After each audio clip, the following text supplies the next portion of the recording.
Hello friends, welcome to trading Hunar. आज हम इस वीडियो में बलरामपुर चीनी मिल्स लिमिटेड के Q4 FY20 के रिजल्ट्स के बारे में बात करेंगे। दोस्तों, इसने अपना रिजल्ट 23 जून को यानी कि कल ट्यूसडे को डिक्लेयर किया था और आज ये वीडियो मैं सुबह रिकॉर्ड कर रहा हूँ। कल के इसके जो प्राइसेस हैं, जैसा कि आप अपनी स्क्रीन पर देख रहे हैं, 134.85 पर ये बंद हुआ है और कंपनी ने शाम को एक नया अनाउंसमेंट किया है जो कि 5x से रिलेटेड है। कि उसने अनाउंस किया है मार्केट क्लोज होने के बाद में कि ये कंपनी अपने शेयर्स को बाईबैक करना चाहती है 180 रुपीज पर। उसके लिए मैं एक सेपरेट वीडियो बना रहा हूँ कि आपको उसमें इन्वेस्ट करना चाहिए या नहीं करना चाहिए।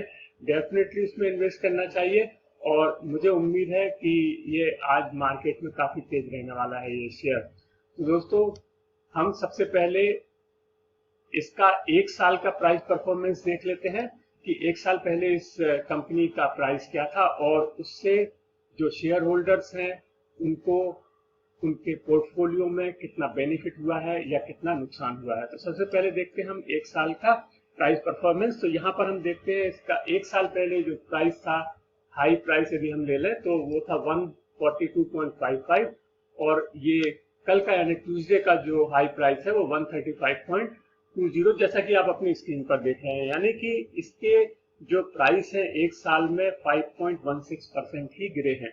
इससे आप अंदाजा लगा सकते हैं कि इस सेक्टर में या इस कंपनी में काफी अच्छा परफॉर्मेंस हुआ है मार्केट में और इससे जो इन्वेस्टर्स हैं या जो शेयर होल्डर्स हैं उनको ज्यादा नुकसान नहीं हुआ है। तो ये रहा प्राइस का मूवमेंट। अब हम इस एनालिसिस को करने के पहले एक बार टेक्निकल एनालिसिस कर लेते हैं और देखते हैं कि इसके जो प्राइसेस हैं उसमें आपको एंटर करना चाहिए या एंटर नहीं करना चाहिए। एक छोटा सा एनालिसिस हम लेते हैं RSI के थ्रू। तो यहाँ पर आप देख रहे हैं जैसा कि कंपनी का जो प्राइस है वो हाई प्राइस इसने लगभग 190 के करीब बनाया था जनवरी में और उसके बाद में ये गिरता चला गया और ऐसा गिरा कि फिर ये लगभग 70 के भी नीचे आ गया मार्च लास्ट वीक में। उसके बाद में इसमें एक बढ़त दिखाई दी और इसने रिकवर किया अपने आप को और रिकवर करने के बाद में ये आज 134.85 के करीब बंद हुआ था कल। यहाँ पर जो चीज इंपॉर्टेंट है वो ये है कि इसका जो 50 डेज मूविंग एवरेज है वो है 107 और 200 डेज मूविंग एवरेज है 141.94। तो यहाँ पर जो अभी जो ये रीच ये अपना जो पहुंचने वाला है वो 141.50 के करीब पहुंचने वाला है। तो इससे यदि ये इसको क्रॉस करता है और एक ब्रेकआउट होता है तो डेफिनेटली इसमें एक तेजी आएगी और जैसा कि उम्मीद है, क्योंकि इसके रिजल्ट्स भी ठीक रहे हैं और साथ में शुगर सेक्टर में तेजी है और किसी भी तरह का मुझे ऐसा नहीं लगता है कि शेयर नीचे गिरेगा। लेकिन हाँ, यदि क्योंकि अभी इसने एक बेस बनाया हुआ है 125 का, उसको आपको एक सपोर्ट की तरह यूज करना होगा। तो हम देख लेते हैं जैसे कि इसका RSI, तो आप RSI देख रहे हैं 71.11 पर है, पॉइंटर ऊपर की ओर है और ये ऊपर की ओर जा रहा है, यानी कि स्ट्रेंथ काफी है शेयर में। इससे पता चलता है कि अभी एंटर का सही वक्त है और ये शॉर्ट टर्म और लॉन्ग टर्म दोनों पर्पज से मैं बता रहा हूँ। एक हम नजर डाल लेते हैं एक बार स्टॉकिस्टिक मोमेंटम पर भी। तो स्टॉकिस्टिक मोमेंटम की यदि बात करें तो स्टॉकिस्टिक मोमेंटम अभी 70.9 पर है, तो ये भी ऊपर की ओर पॉइंटर बनाया हुआ है और इसमें अभी मोमेंटम बाकी है, ये पता चलता है और अभी भी ये शेयर ऊपर की ओर जाने की हिम्मत रखता है। तो ये शेयर अभी ऊपर की ओर जाएगा।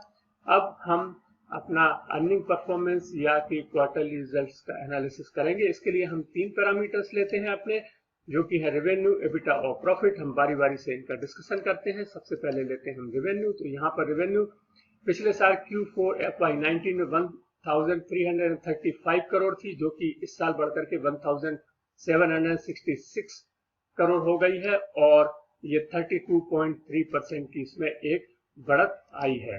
जैसा कि आप अपनी स्क्रीन पर देख रहे हैं 32.32% on year two year basis, एक अच्छा खासा इंक्रीज है अपने रेवेन्यू में। बात करते हैं अब एबिटा की। एबिटा 266.12 करोड़ से बढ़कर के 267.9 करोड़ हो गया है, जिसमें एक मामूली सी बढ़त है 0.6% की, और जो एबिटा मार्जिन है वो 15.16 है इस क्वार्टर के लिए, जो कि एक बहुत ही अच्छा एबिटा मार्जिन आप कह सकते हैं। एक नजर डालते हैं हम इसके प्रॉफिट पर। प्रॉफिट आफ्टर टैक्स 288.26 था Q4 FY19 में, और ये 241.22 करोड़ हो गया है, यानी कि ये कम हुआ है Q4 FY20 में। तो यहाँ पर कंपनी को एक मात मिली है और प्रॉफिट आफ्टर टैक्स इनका कम हुआ है, 16.2% से इनका प्रॉफिट गिरा है। लेकिन यदि आप देखें इस कंपनी के जो ओवरऑल देखें तो कंपनी प्रॉफिटेबल कंपनी हमेशा से अच्छे रिपोर्ट्स देती चली आई है। साथ में जो इसने प्रॉफिट दिया है 241.44 करोड़, ये कोई कम प्रॉफिट नहीं है, और इसका जो पैट मार्जिन है वो 13.67 है। साथ में कंपनी ने ये डिसाइड किया है कि वो ये जो नया सिस्टम आया है इनकम टैक्स का, उसमें वो पार्टिसिपेट नहीं करेगी और ये पुराने सिस्टम पर ही टैक्स अदा करेगी, क्योंकि इसका जो मैट क्रेडिट इनके पास एक्यूमुलेट हो गया है उसका ये बेनिफिट लेना चाहते हैं। तो अल्टीमेटली इस कंपनी को बेनिफिट होगा। एक नई और एक अच्छी खबर है कंपनी के शेयर होल्डर्स के लिए कि इसने 2.5 पर शेयर का इन्होंने डिविडेंड की घोषणा भी की है कल की मीटिंग में। अब हम देखते हैं एक फटाफट एक समरी और देखते हैं कि क्या ये रिजल्ट्स हैं मार्केट के अनुरूप हैं या नहीं है। तो यहाँ पर हम देखते हैं इसका जो रेवेन्यू है वो मार्केट के अनुरूप है। इन्होंने मार्केट एक्सपेक्टेशन को बीट किया है, 32.3% से इनका रेवेन्यू बढ़ा है। एबिटा की बात करें तो एबिटा भी 0.6% बढ़ा है और एबिटा मार्जिन बहुत अच्छा रहा है, तो इन्होंने भी मार्केट एक्सपेक्टेशन को बीट किया है। लेकिन जहां तक प्रॉफिट की बात है वो 288 करोड़ से घट करके 241 करोड़ हो गई है, जो कि 16% कम है। इसने मार्केट एक्सपेक्टेशन को मिस किया है, तो यहाँ पर थोड़ा सा कंपनी को झटका लगा है। और अब एक हम नजर डालेंगे इसके एक हफ्ते के ट्रेडिंग पैटर्न पर। तो आप देखेंगे इसमें जो ट्रेडिंग का सिलसिला है फ्राइडे को बहुत ज्यादा रहा है, और फ्राइडे को 30 लाख से भी ज्यादा शेयर्स की ट्रेडिंग हुई है।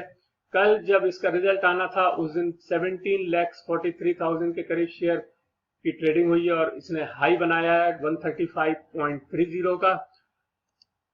अब एक नजर डालते हैं हम इसके शेयर होल्डिंग पैटर्न पर। तो दोस्तों इसका शेयर होल्डिंग पैटर्न बहुत ही जबरदस्त है, और इसमें FIIs की लगभग 22.64 परसेंट की होल्डिंग है। साथ में DIIs में, जिसमें कि म्यूचुअल फंड, इसमें 8.72% की हिस्सेदारी रखते हैं, और जो टोटल FII और DII को मिला लें तो लगभग 41% की होल्डिंग है।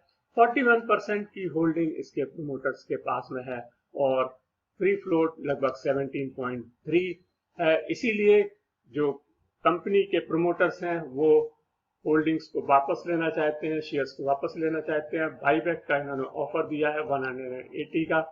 उसके लिए एक सेपरेट वीडियो आप जरूर देखिएगा, और कैसे बाईबैक को कैलकुलेट करना है, कैसे उसका प्रॉफिट निकालना है, वो भी आप उसमें देख सकते हैं। अब हम अंत में देख लेते हैं इसके कॉम्पिटिटर्स की बात, पीयर्स की बात। तो यहाँ पर हम देखें यदि तो बलरामपुर चीनी का जो रिटर्न ऑन कैपिटल एम्प्लॉयड है वो सभी से अच्छा है, चाहे वो EID पेरी हो या रेणुका शुगर हो, त्रिवेणी इंजीनियरिंग हो, कोई भी कंपनी हो, उन सब में अच्छा इसका रिटर्न ऑन कैपिटल एम्प्लॉयड है, यानी कि इनकी जो एफिशिएंसी है वो बहुत ही अच्छी है। और यदि इनका प्राइस टू अर्निंग रेशियो की बात करें तो ये भी 5.71 है, जबकि बाकी कंपनियों का खास करके EID पेरी और बन्नारी अम्माम शुगर का लगभग 10% और 15% है रिस्पेक्टिवली। तो इस प्रकार से हम देखते हैं कि इसका जो PE रेशियो है वो भी काफी अट्रैक्टिव है।